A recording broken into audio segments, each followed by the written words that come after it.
Hey, welcome to the beersjackofbbq. Check out the ribeye caps we did on the Jumbo Joe. Hey, I'm Creighton, man behind the camera's Jack. Today, got the Jumbo Joe out. Haven't used it enough, want to use it more often. Got some nice ribeye caps here. So, made these myself. They're smaller. Got a whole ribeye.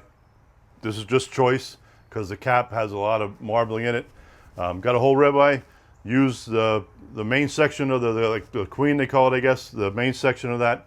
Took the cap off, used the other main section to do French tips. So then I smoked that whole thing, sliced it up, made some au jus, made some great French tips for meals.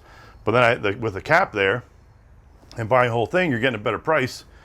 Rolled them up myself, tied them off, cut it up. We have a video out where we showed where we did that, show you how we cut them. So we got 4 nice little, kind of bigger than a medallion, but nice little rib caps here we're going to throw in the Jumbo Joe. Do them indirect until they get to about 100, 110 maybe, because they're a little smaller. I'm not sure how I'm going to do them yet, but 100, 110 areas when we usually pull them off to start searing them off, but we'll do them that way. So salt brined them 24 hours ago. But 3 hours ago, I got them out. I put a little bit of olive oil on them and then hit them with this special rub we got going on here. You can see it has our logo on there. Not to say we're going to get into it, but made my own rub. Every time I'm trying, I buy a lot of rubs. I buy too many rubs, to be honest with you. A couple good ones that are out there, Postal Barbecues. Beef rub is fantastic. But the ones I buy, I'm always looking for certain ingredients in that rub, or I don't get them. The nice thing what I did with this one is basically I never like sugar in a rub, typically.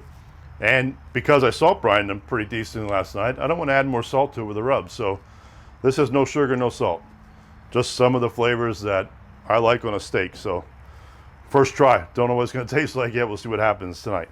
The other thing you see we got here, you know, we're working with Grillaholics right now. So just products that we use in everyday cooks. Grillaholics pretty much has everything you need. So going to use a bunch of their products in the cook tonight. Like I said, when we did the mail call thing with them, is we're just going to show you then all the products you'll see going forward. Well, there's a couple of videos that we didn't show yet, but all the products going forward, it's going to be using Grillaholics products. We have a code, get a discount using it. So bring it back, get the steaks on, and we'll cook these ribeye caps.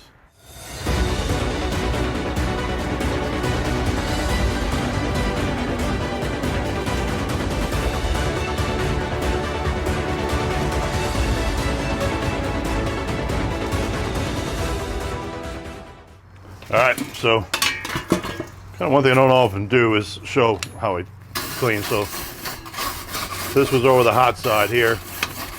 Get some of that crust off there.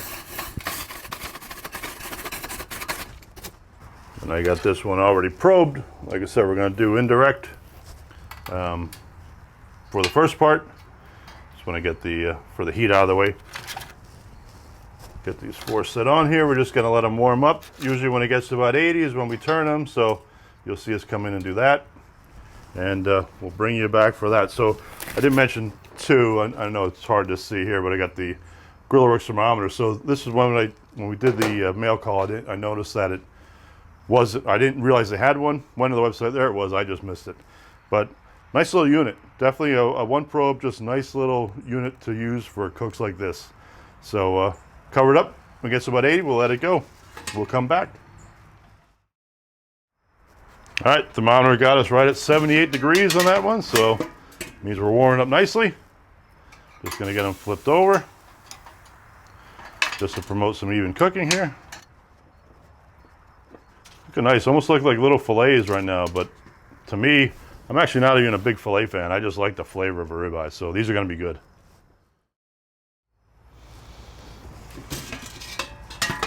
All right, so we just hit 109, actually 110, because that's what the alarm was set for.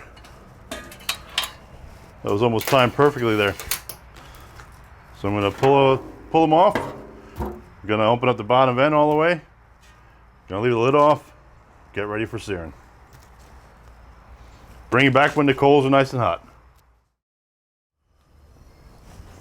All right, got the flame kind of moving pretty nice here. Just get a quick little clean on the grate.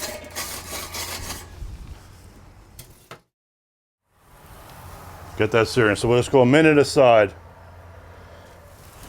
All right, that was 1 minute.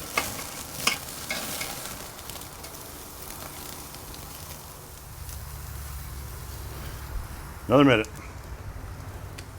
All right, there's another minute.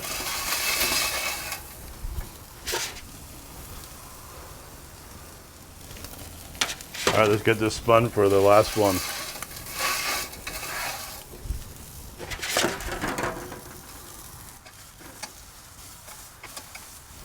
A nice looking crust happening there, so this last minute will do it right. All right, there we go. Last minute. Gonna pull them off, let them rest, and we'll show you what they look like when we cut into them. As always, cheers. Kind of celebrate with a 90-minute, a little bit rib cap, so it's a good steak, good beer. So here we are into the cook. 4 rib cap kind of medallions. Got the whole ribeye. Did the rib cap myself, pulled it off. Like I said, used the other part, made French dips out of it. I have another one in the freezer that I did rib caps for, and I have the main part of the ribeye for cheesesteak. So that's going to be good as well. But 24-hour goes salt brine, and actually used Himalayan pink salt on this one for the salt brine. And then kind of came up with our own rub. Like I said, I buy a lot of rubs, and I like a lot of different rubs, but I always look for certain ingredients that I like. And some that I don't care for as much, but they're part of the rub just because somebody else likes that. So nothing wrong with that. Thought I'd try one of my own here. Not to say we're going to do anything with it yet. We'll see what happens going forward. If it's like super good on this first try, maybe we'll do something, but we'll see. So like I said, cooked them to about 80, just under 80, flipped them, got to 110, flipped them over, seared them off 1 minute aside, 2 times each, so it was 4 minutes total for the searing, and we'll see what we got here. They are pretty small, so hopefully I didn't go too far. They were, like I said, right around 110, and one was like 117 when I started searing, so we'll see what happens. I do have a string on here too, so I gotta watch that.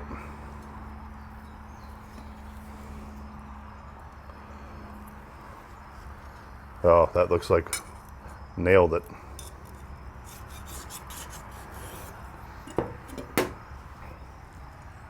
Boy, that looks good.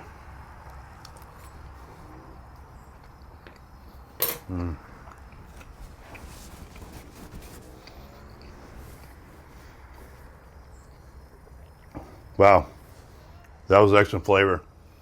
The good thing is too, like nothing extremely stood out. I'll give you a hint, there's a little bit of heat in it, so I actually noticed a little bit of heat. Again, something that we like, Jack and I like, so all right, there's gonna be a good meal tonight. So hopefully like we're seeing, subscribe to the channel, click the little bell, get notifications, and we'll see you next time.